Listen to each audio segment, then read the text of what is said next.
Dieu a besoin d'un homme pour l'expression de ses pensées.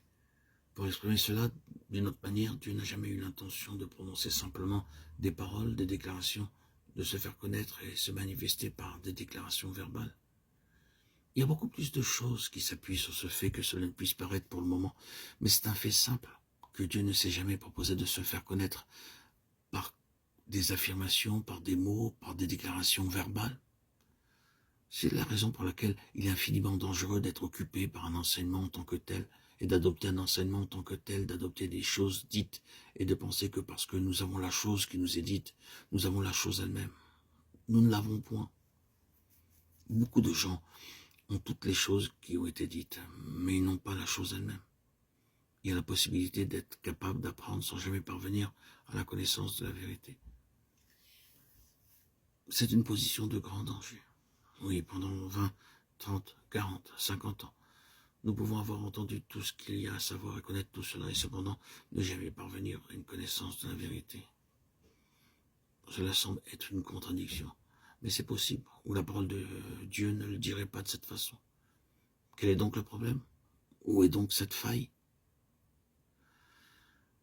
Comme nous l'avons dit, Dieu n'a jamais eu l'intention d'essayer de se faire connaître, de se manifester par des mots, par des affirmations, par de simples déclarations, c'est-à-dire par des choses dites. Pour l'expression de ses pensées, Dieu a besoin d'un homme. La parole donc devient chair, car l'homme que Dieu désire doit être le produit de sa parole d'une manière intérieure, c'est-à-dire la vie doit être liée à la vérité, et la vérité doit être liée à la vie. Il y a encore le terrible danger de parler indépendamment de la parole de Dieu préalablement forgée en soi. Il y a une fascination des grandes vérités en relation avec cela. Il y a un danger particulièrement s'il se trouve que vous soyez dans ce qui est appelé le ministère. Le danger est celui de s'emparer de vérités, de doctrines, de thèmes, de sujets, de choses dans la parole de Dieu et d'en parler constamment. Vous allez entendre quelque chose de nouveau. Oh, c'est une idée nouvelle. Et voilà donc parti pour la faire connaître.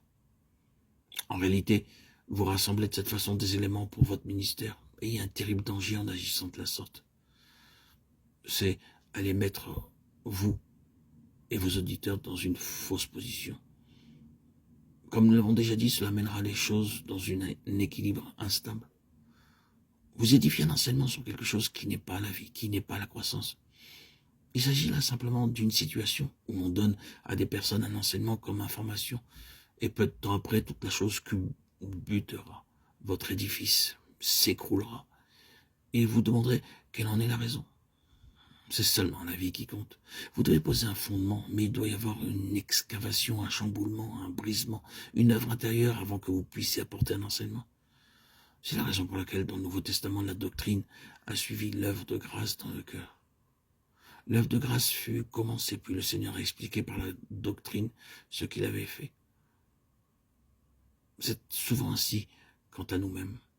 Le Seigneur nous prend et nous fait traverser quelque chose que nous ne pouvons comprendre et qui est pour nous, tandis que nous traversons cela, une expérience terrible, combien sombre et combien profonde. Nous endurons et subissons cette épreuve qui nous accable. Et ensuite, il nous l'explique dans sa parole, aussi simplement. Et nous sommes alors introduits dans une pleine interprétation de ce que nous avons traversé. C'est une révélation.